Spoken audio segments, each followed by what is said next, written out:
Сайн байцгаана уу? Гадаа бичлэг хийхэд ингэж харагдаж байгаа дүрсийг хэрхэн ийм болох талаар бяцхан зөвлөгөө өгье. Эхлэхээс өмнө та бүхэнд камерын гэрлийн тохиргоо болох exposure triangle-ыг товчхон тайлбарлая. Камерын shutter speed, ISO, iris гэж юу вэ?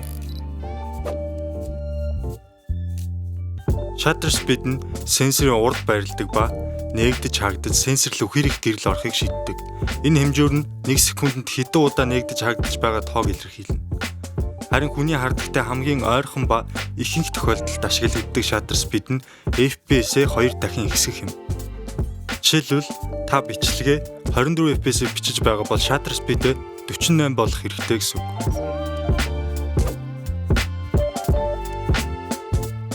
ISO нь сенсорын хэр их гэрэл мэдрэхийг шийддэг. ISO бага байх тусам дүрс хүдэг харанхуй болж их байх тусам тод гэрэлтэй болно. Гэхдээ сенсор дээр аль хэдийн буусан гэрлийг дижитал аргаар ихсгэж байгаа учраас ихсгэх тусам дүрсэнд noise үүсдэг.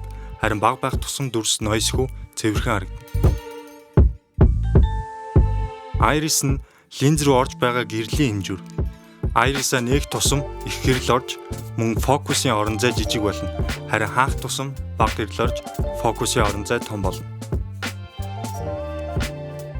Тэгвэл энд байгаа дүрсэн дээр exposure triangle-а тохируулцгаая. Энд ашиглаж байгаа Blackmagic-ийн Pocket 6K Pro камерын Dual Native ISO нь 400 болон 3200. 400 байвал хамгийн бага noise-тэй бас сенсорынхаа хамгийн сайн dynamic range-ийг ашиглана гэж бодож байна. Энэ бичлэгийг 24 FPS-ээр бичиж байгаа учраас shutter speed 48 болгоё.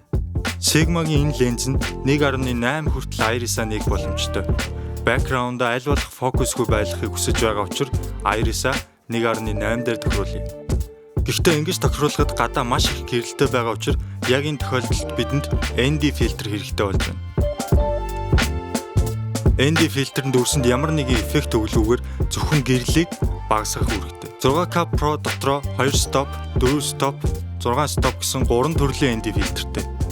Ингээд 6 стоп ND фильтр ашиглавал ингэж харагдаж байна. Миний хувьд ихэнх тохиолдолд софт буюу зөөлөн гэрэл ашиглах нь таалагддаг. Нарны гэрэл маш хурц сүүдэр унгадаг. Тэгэхээр нарны эсрэг байраа сольж сувал бидэнд ийм ялгааг авчирч байна.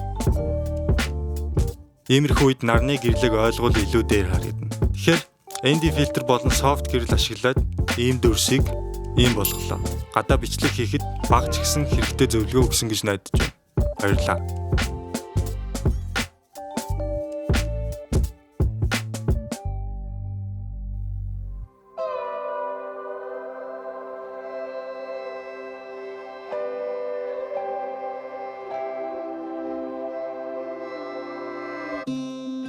Live a little, flip the page, give it some more, getting out of my way.